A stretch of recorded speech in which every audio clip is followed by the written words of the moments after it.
Good evening everyone. In this clip we are going to discuss about the tuning of Tanpura. Okay, so before continuing this chapter I want to tell you I'm going to upload the picture of this topic in a description box so that you will be get the more clarity of this topic after reading it by yourself. So still continue with my video.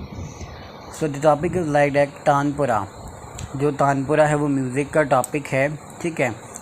पहले हमें जो तानपुरा मतलब तानपुरे का question आता था उसमें उसकी introduction होती थी, उसमें उसके पार्ट्स होते थे. But now in this term we only have the tuning of tanpura. हमें सिर्फ तानपुरे की ट्यूनिंग के बारे में पता होना चाहिए and that is the most important question of this chapter. तो सिर्फ ट्यूनिंग ऑफ तानपुरा है हमें सिलेबस में इस बार. तो वो कुछ इस प्रकार है. Tuning of tanpura. तार मिलाने की विधि मीन्स क्या होती है कि जो तार होती है उसको मिलाने की विधि को क्या कहते हैं? Tuning of tanpura. तो आगे देखते हैं. तानपुरे की 4 तारें होती हैं, मतलब कि जो हमारा तानपुरा है उसमें क्या है, उसमें उसकी 4 तारें होती हैं. पहली तार को मंद्र सप्तक के प या जिन रागों में प स्वर विवर्जित होता है मंद्र म पर मिलाते हैं.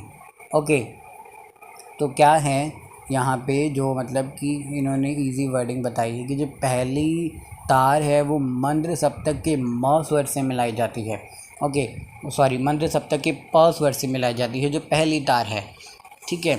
अगर उन्होंने बताया आगे कि अगर किसी राग में प स्वर विवर्जित होता है तो जो मंद्र सप्तक का म स्वर होता है उससे पहली तार को मिलाया जाता है तानपुरे की.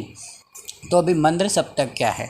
मंद्र सप्तक आपने पढ़ा ही होगा आई थिंक इन +1 में.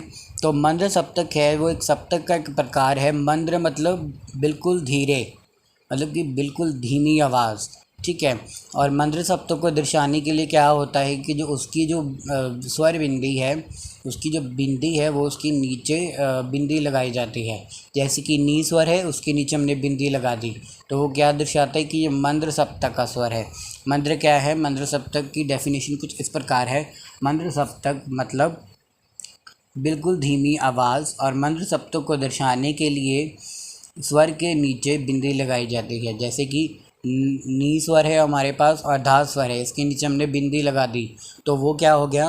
वो मंद्र सप्तक का स्वर हो गया. आगे बढ़ते हैं. तो यहाँ पे हमने जाना कि तानपुरे की 4 तारें होती हैं. जो पहली तार होती है उस पर क्या है? मंद्र सप्तक का प को दर्शाया जाता है. पर अगर किसी राग में प स्वर विवर्जित होता है तो मंद्र सप्तक के म स्वर से पहली तार को मिलाया जाता है. आगे हम पढ़ेंगे. कुछ रागों में म प दोनों ही विवर्जित होते हैं. सपोज अगर जो कुछ राग होते हैं हमारे उनमें म और प दोनों स्वर विवर्जित होते हैं. जैसे कि मारवा, जो मारवा हमारा है, जो मारवा राग है उसमें क्या है कि जो प और म स्वर है ये दोनों विवर्जित हैं. इसीलिए अगर सपोज ऊपर हमने पढ़ा कि भाई तानपुरे की पहली तार पे मंद्र सप्तक का प मिलाते हैं, और अगर प स्वर विवर्जित होता है किसी राग में तो क्या कहते हैं? तानपुरे की पहली तार पे मंद्र सप्तक का म स्वर मिलाते हैं. पर अगर किसी राग में दोनों ही स्वर विवर्जित हों तो क्या किया जाता है? तो पहली तार को मंद्र नी पर मिलाते हैं. मीन्स कि जो नी स्वर होता है, उस मंद्र नी स्वर होता है उसको तानपुरे की पहली तार पे मिलाते हैं अगर म और प स्वर दोनों ही किसी राग में विवर्जित हों. ठीक है. आगे बढ़ते हैं. तानपुरे की दूसरी और तीसरी तार को मध्य स से मिलाया जाता है. मध्य सप्तक क्या है? ठीक, ऊपर हमने जाना कि मंद्र सप्तक क्या है, जो बिल्कुल धीमे गाया जाता है और उसके जो चिन्ह है वो क्या है? उसके स्वर के नीचे बिंदी लगाते हैं तो वो मंद्र सप्तक कहलाता है. अभी मध्य क्या है? मध्य सप्तक है बीच की आवाज़, मिडल वॉइस. ठीक है. तो ये है मध्य सप्तक. तो मध्य सप्तक क्या है? इसमें इस तानपुरे में बताया गया है हमें कि जो तानपुरे की दूसरी और जो तीसरी तार है वो उस पर मध्य सप्तक का जो स है उससे मिलाया जाता है, और जो चौथी तार है उस पर मंद्र सप्तक का स मिलाया जाता है. Don't getting confused in the second और थर्ड तार और फोर्थ तार. मीन्स कि दोनों में जो मतलब कि जो दूसरी और तीसरी तार है तानपुरे की उस पर मध्य सप्तक का स होता है, और जो चौथी तार है उस पर मंद्र सप्तक का स मिलाया जाता है। ओके, तो ऊपर वाले पैराग्राफ में हमने क्या पढ़ा? Before going to the second paragraph we will discuss paragraph number 1। ऊपर के पैराग्राफ को, नीचे के पैराग्राफ को पढ़ने से पहले ऊपर का पैराग्राफ का एक बार फीडबैक ले लेते हैं। ऊपर मैंने पढ़ा कि तानपुरा क्या है, ट्यूनिंग ऑफ तानपुरा क्या है, तार को मिलाने की विधि को क्या कहते हैं, तो ट्यूनिंग ऑफ तानपुरा कहते हैं। उसके बाद हमने पढ़ा कि तानपुरे में 4 तारें होती हैं, जो मतलब कि पहली तार है उसमें मंद्र सप्तक का प मिलाया जाता है, पर अगर किसी राग में प स्वर विवर्जित होता है तो क्या होता है कि जो म सप्तक होता है मंद्र सप्तक का, जो म स्वर है मंद्र सप्तक का, उसे मिलाया जाता है। पर अगर सपोज किसी राग में दोनों ही जो प और म स्वर है वो विवर्जित होते हैं, जैसे कि राग मारवा है हमारा, उसमें क्या है प और म स्वर दोनों विवर्जित है, तो तानपुरे पे क्या किया जाता है, जो मंद्र नी है उस पहली तार को मंद्र नी से मिलाया जाता है, और जो उसकी दूसरी तानपुरे की दूसरी और तीसरी तार होती है उस पर मध्य सप्तक का स स्वर होता है, उसे मिलाया जाता है, और जो चौथी तार है उसके ऊपर मंद्र सप्तक का स स्वर मिलाया जाता है। Move to the para number 2 which is, यहाँ पुरुषों के तानपुरे की पहली तार पीतल की होती है, मतलब जो पुरुष होते हैं, जो मेल म्यूजिशियंस होते हैं, उनकी जो तानपुरा होता है, मेल म्यूजिशियंस की जो तानपुरा होता है उनकी जो तार होती है वो पीतल की होती है। जो मेल म्यूजिशियंस होते हैं, मतलब कि जो संगीतकार होते हैं, मतलब कि जो मेल संगीतकार होते हैं, उनका क्या होता है, उनकी जो तानपुरा होता है उसकी जो पहली तार है वो पीतल की होती है, और आगे स्त्रियों के तानपुरे की पहली तार लोहे की होती है। नाउ द फीमेल म्यूजिशियंस, जो मतलब कि हमारी फीमेल स्त्री संगीतकार होती है, उसकी क्या होती है, उसकी जो तानपुरे की पहली तार होती है वो लोहे की होती है, तथा चौथी ऊपर हमने पढ़ लिया, अन्य तारें पुरुषों के तानपुरे के समान दूसरी और तीसरी लोहे की तथा चौथी पीतल की होती हैं। मीन्स कि जो उसकी जो अभी तानपुरे के हमने ऊपर पढ़ा कि जो पुरुष के तानपुरे होते हैं उस पर पीतल की तार होती है, पहली तार होती है, और जो स्त्रियों के तानपुरे की पहली तार होती है वो लोहे की होती है।